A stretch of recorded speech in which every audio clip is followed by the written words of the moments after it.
पुरानी हवेली का राज। रवि एक जवान जर्नलिस्ट था जो हमेशा अजीब और दिलचस्प कहानियों की तलाश में रहता था। एक दिन उसके एडिटर ने उसे एक छोटे से गांव सीतापुर भेजा। वहां के लोग एक पुरानी हवेली के बारे में बात करते थे जो शैतान की हवेली के नाम से मशहूर थी। कहा जाता था कि वहां से लोग गायब हो जाते हैं और रात के समय वहां से अजीब आवाजें सुनाई देती हैं। रवि के अंदर का जर्नलिस्ट उस राज का पता लगाना चाहता था। रवि ने गांव के लोगों से पूछताछ शुरू की, लेकिन सभी लोग हवेली का नाम सुनते ही डर जाते। एक बूढ़ी औरत अम्मा जी ने कहा, बेटा उस हवेली के पास मत जाना, वहां मौत के अलावा कुछ नहीं मिलता। रवि ने उनकी बात को नजरअंदाज कर दिया और तय किया कि रात के समय वहां जाकर सब कुछ अपनी आंखों से देखेगा। हवेली का सफर। अगली रात रवि अपने कैमरा और टॉर्च के साथ हवेली के लिए निकला। हवेली बहुत ही पुरानी और वीरान थी।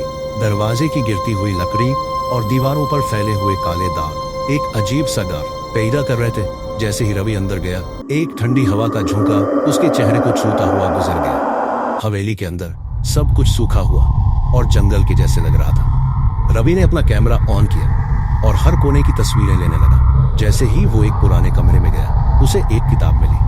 किताब का नाम था शैतानी विद्या। उसने धीरे धीरे उस किताब के पन्ने पलटने शुरू किए और हर पन्ना पढ़ते ही उसका दिल तेज धड़कने लगा। उसमें कुछ अजीब और मनहूस तरीके लिखे हुए थे जिन्हें पढ़कर लगता था कि किसी ने यहाँ काला जादू किया है। अजीब आवाज। अचानक रवि को अपने पीछे से किसी के चलने की आवाज सुनाई दी। उसने पलट कर देखा, लेकिन वहां कोई नहीं था।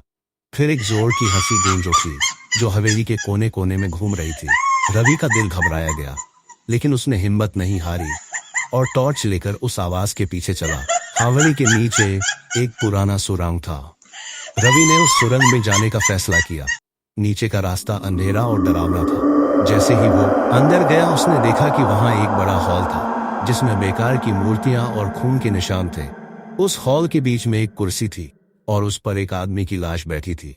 राज का पर्दाफाश। रवि ने उस लाश का जायजा लिया तो देखा कि उसके हाथ में एक छोटी सी डायरी थी। उस डायरी में लिखा था कि यह हवेली एक रईस आदमी की थी जो लोगों की बलि दिया करता था ताकि वो अमर हो सके। उसका नाम राजा वीरेंद्र था, लेकिन एक दिन लोगों ने उसका खात्मा कर दिया और तब से उसकी आत्मा इस हवेली में भटक रही थी। अचानक से हवेली के हॉल के अंदर सारी मूर्तियां हिलने लगी। रवि की टॉर्च बंद हो गई और सब जगह अंधेरा छा गया। उसके आसपास से किसी के आने की आवाज आ रही थी। वो चिल्लाया, कौन है वहां? लेकिन जवाब में सिर्फ एक जोर की हंसी सुनाई दी। रवि ने अपने कैमरा को उठाया और सुरंग के बाहर की तरफ भाग गया।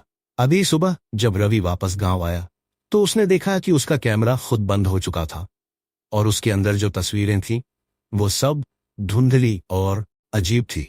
गांव के लोग कहते हैं कि रवि अब तक वैसा नहीं रहा जैसा वो पहले था। हवेली का राज कभी पूरी तरह समझा नहीं जा सका, लेकिन रवि को एक बात पता चल गई थी, कुछ दरवाजे हमेशा बंद रहने के लिए होते हैं। अगर आपको ये कहानी पसंद आए तो प्लीज इस वीडियो को लाइक कीजिए और चैनल सब्सक्राइब कीजिए।